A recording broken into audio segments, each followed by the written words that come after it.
mid-40s. I had no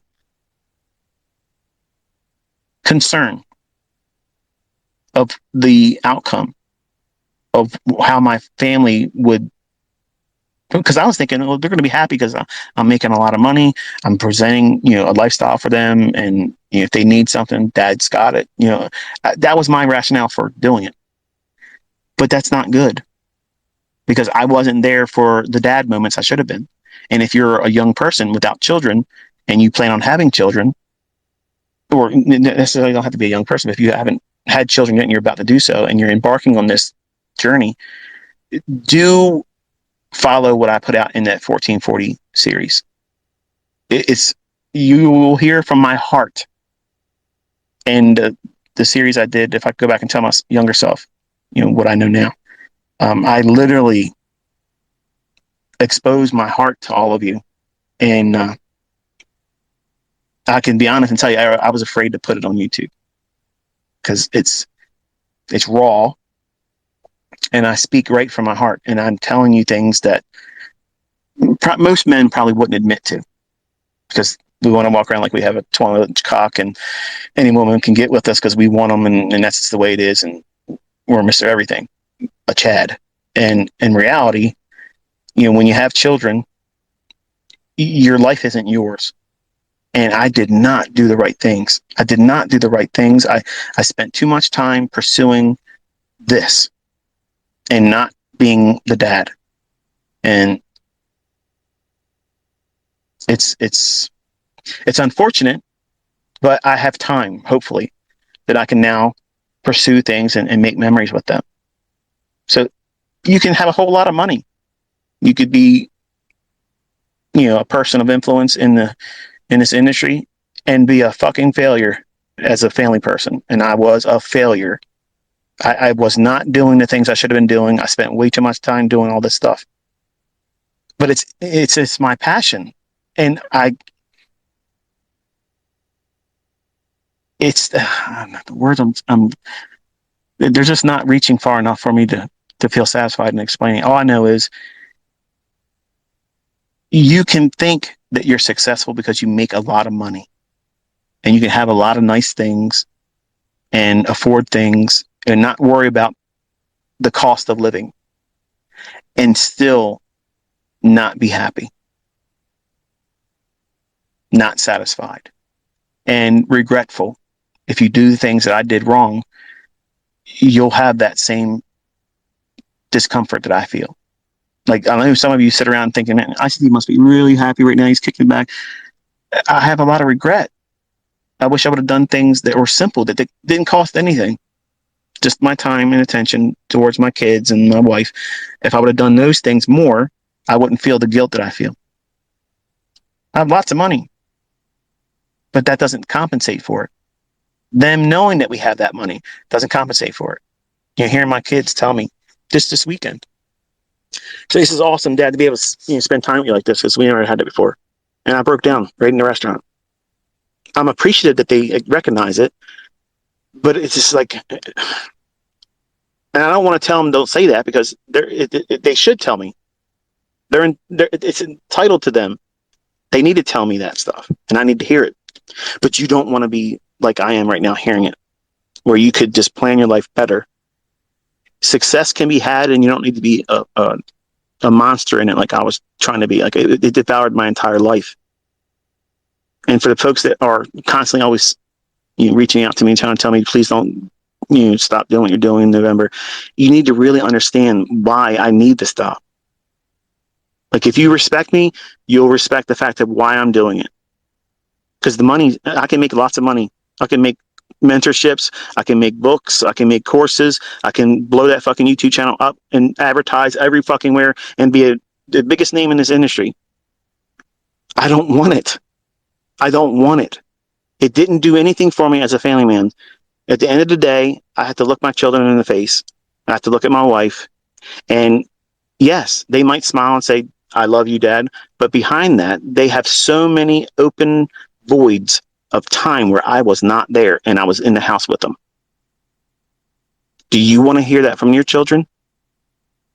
Do you want to look at your wife when she says, I love you, and you know she's reaching to just to say, you are the man I love, you're the person I married, you're the father of our children, and I'm appreciating the time with you right now, but I have to appreciate it so much more because I don't know if you're going to go right back into doing what you've been doing for all these years in your entire adult life.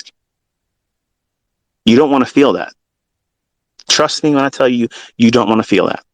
Fast cars, big bank accounts doesn't compensate for it. And a lot of people, that write books, they won't ever tell you that shit because they didn't get rich. They're making money off of book sales. They're selling books because they have to sell that book. I'm walking away from it at the biggest point of my career as a mentor, as a teacher, or whatever.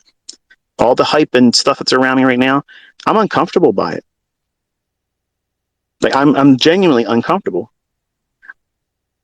I have a lot of people asking me to talk publicly. I'm not going to drop names, but I'm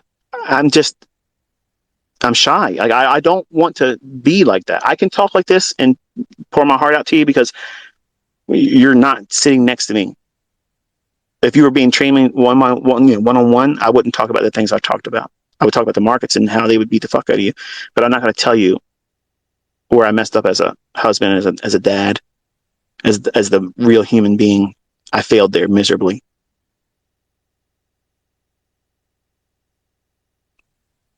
I would want to know that from a mentor.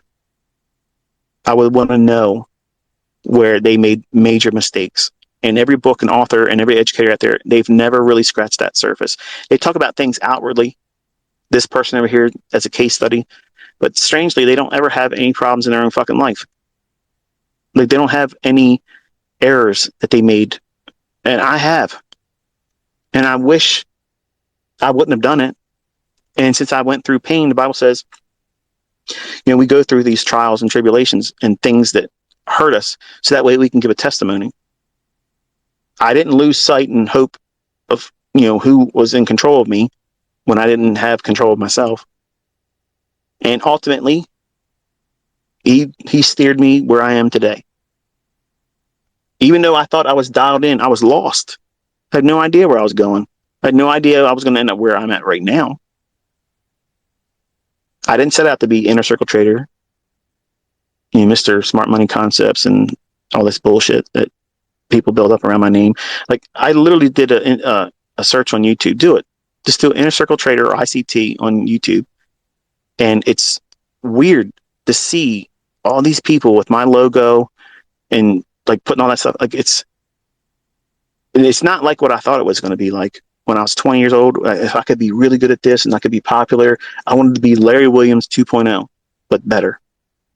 And I'm going to be all over the place. I'm going to teach and do circuit teachings and go to Australia and go to UK and all that shit. And I'm not into that. Like, I don't want to do it. Like just a little bit of notoriety, which, I'm still small. I just can't imagine being some behemoth with all this attention on me. I wouldn't do well with it. It makes me uncomfortable. It makes me feel anxious. Not that I'm afraid of anything. I'm uncomfortable. Like I'm uncomfortable when people walk up. We had a guy, we were out in the 2021 vet, and we were up on Bel Air Road. We were going down towards the Beltway.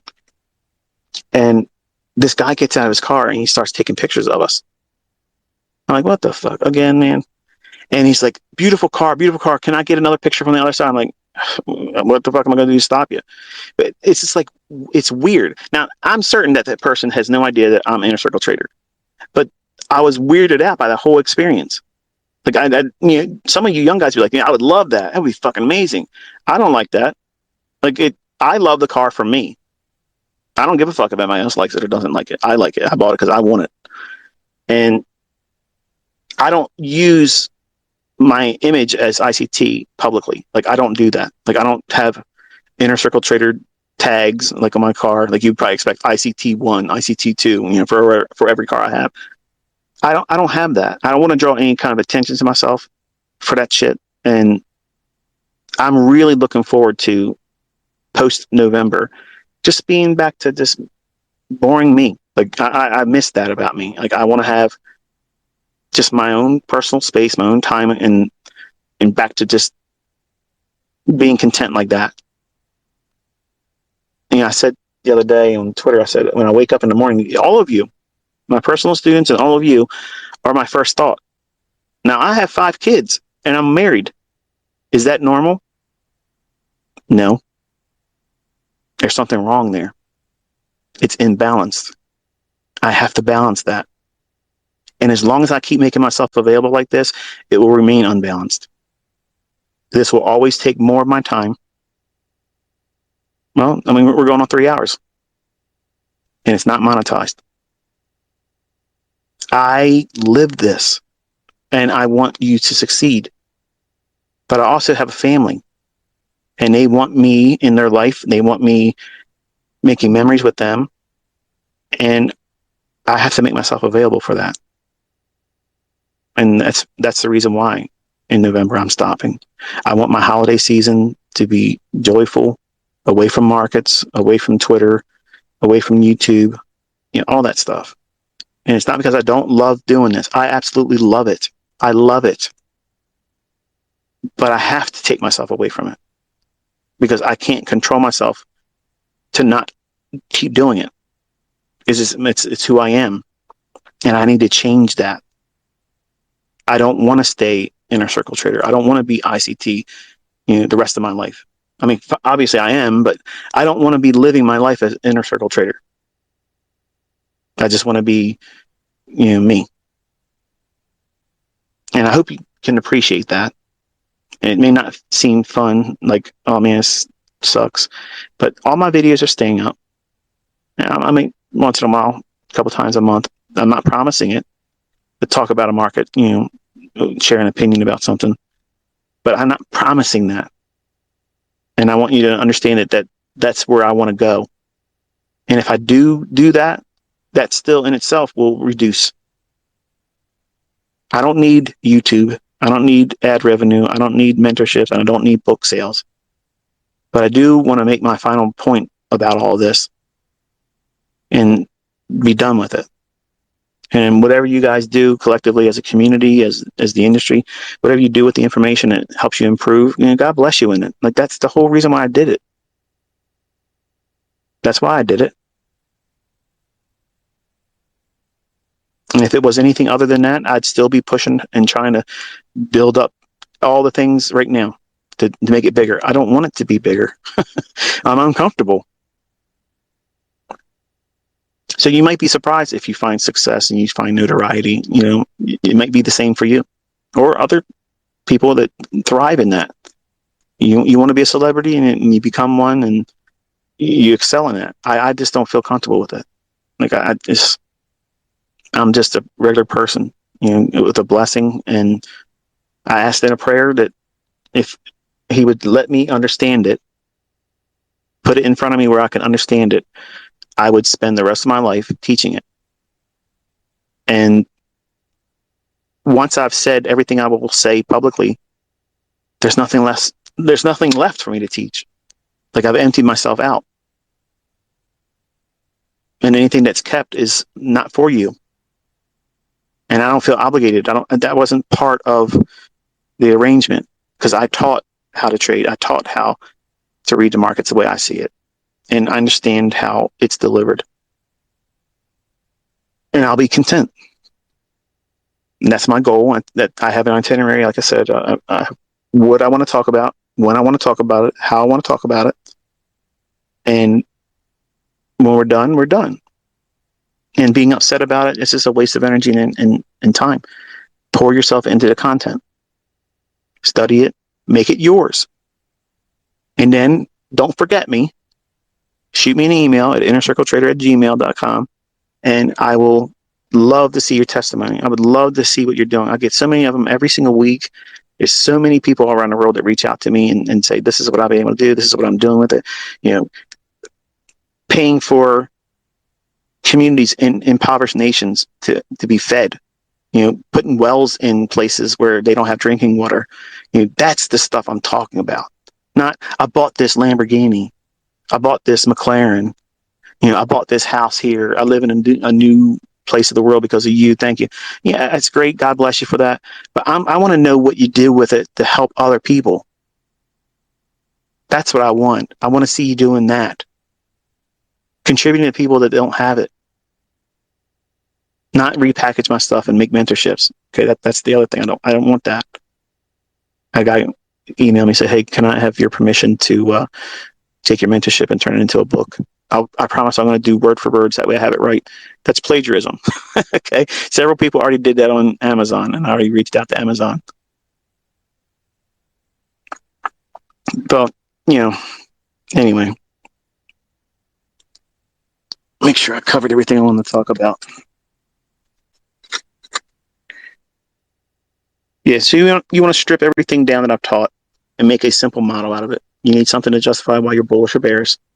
You derive that from the weekly chart. And then you look on the daily chart for liquidity or inefficiencies. Where is it going to reach for within that weekly chart expansion, either higher or lower? If you can find something that can agree on what your expectations are on the weekly chart, what does that mean?